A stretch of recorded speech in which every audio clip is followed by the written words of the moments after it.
ఇవాళ గెలిచిన తర్వాత కనీసం ఎమ్మెల్యే అనే గుర్తింపు ఇవ్వకపోవచ్చు కాక ఎమ్మెల్యేగా గౌరవం లేదు, గుర్తింపు లేవు, బాధ్యతలు లేవు.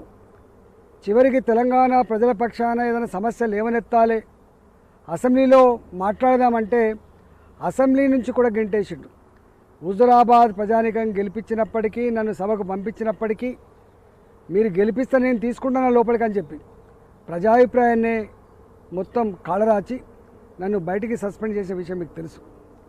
ఇవాళ నేను మీ బిడ్డగా మీ ఆశీర్వాదంతో కేసీఆర్ దుర్మార్గాలని, కేసీఆర్ కుట్రలని, కేసీఆర్ నియంతృత్వ ప్రభుత్వాన్ని ఓడగొట్టాలని మీరిచ్చిన ధైర్యంతో నేను ముందుకు పోతూ ఉంటే నా మీద ఎన్ని రకాల కుట్రలు చేస్తున్నాడో మీరు చూస్తూ ఉన్నారు.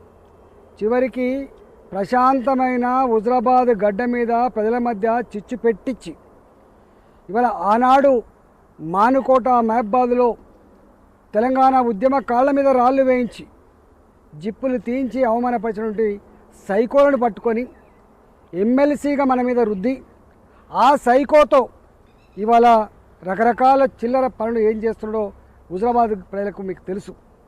ఇవాళ ప్రగతి భవన్ కేంద్రంగా ముఖ్యమంత్రి ఆలోచనలో భాగంగానే ఇవాళ హుజురాబాద్లో ఈ అల్లకల్లను సృష్టించే ప్రయత్నం చేస్తున్నారు. కాబట్టి ఇవాళ మనం ఈ నీచపు కుట్రలని, ఈ కేసీఆర్ ఎత్తులని తిప్పికొట్టవలసిన అక్కర ఉన్నది. ఇవాళ కేసీఆర్ ఇలా ఉంటాడు పోతాడు. కేసీఆర్ బానిసలు ఇవాళ పదవులలో ఉండి ఆ సైకోలో మన మీద దాడి చేయించే ప్రయత్నం చేస్తారు. వాళ్ళు ఉంటారు పోతారు, కానీ ప్రజలు మాత్రం శాశ్వతం. హుజురాబాద్ గడ్డ మీద ఏనాడు కూడా ఎక్కడ గింత అల్లరి లేకుండా అన్నదమ్ముల్లా కలిసిమెలిసి ఉండేటువంటి గొప్ప భాగ్యం 20 ఏళ్ళుగా మనకు దక్కింది. దీన్ని చూసి ఓర్వలేని కేసీఆర్ ఇవాళ మన మధ్య చిచ్చు పెట్టే ప్రయత్నం చేస్తున్నాడు. మీరు అర్థం చేసుకోమని చెప్పి కోరుతున్నాను. నేను ఒకటే అంటున్నా, దమ్ముంటే నేను ఎన్ని సమస్యలు అయితే లేవనెత్తుతున్నానో ఆ సమస్యల మీద మీరు మాట్లాడండి తప్ప మీకు ఆ దమ్ము లేదు, మీకు ఆ ధైర్యం లేదు. మీరు రండల లెక్క మీరు ఇలా శిఖండిలాగా దొడిదారిన యుద్ధం చేసే ప్రయత్నం చేస్తున్నారు. మీకు దమ్ముంటే నేరుగా యుద్ధం చేసే ప్రయత్నం చేయి.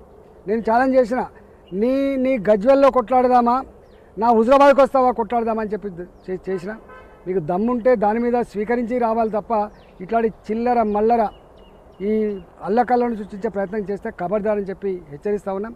నా హుజురాబాద్ ప్రజలకి, హుజురాబాద్ నియోజకవర్గంలో ఉన్నటువంటి ప్రజాప్రజలకు కూడా నేను విజ్ఞప్తి చేస్తున్నాం.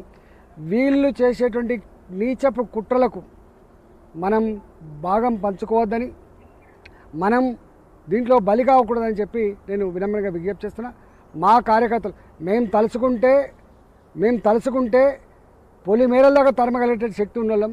కానీ మాకు ప్రజల సుఖాన్ని, ప్రజల శాంతిని, ఈ నియోజకవర్గ బాగుని కోరే వాళ్ళం కాబట్టి మేము అట్లాంటి దానికి ఎప్పుడు శ్రీకారం చుట్టాం. మేము ప్రశాంతతను కోరుకుంటాం, ప్రేమను కోరుకుంటాం, ఐక్యతను కోరుకుంటాం, నియోజకవర్గ బాగుని కోరుకునే వాళ్ళం. కాబట్టి ఈ చిల్లరగాళ్ళ మాటలు నమ్మి మీరు అనవసరంగా రెచ్చిపోవద్దని చెప్పి నేను మనవి చేస్తున్నాను.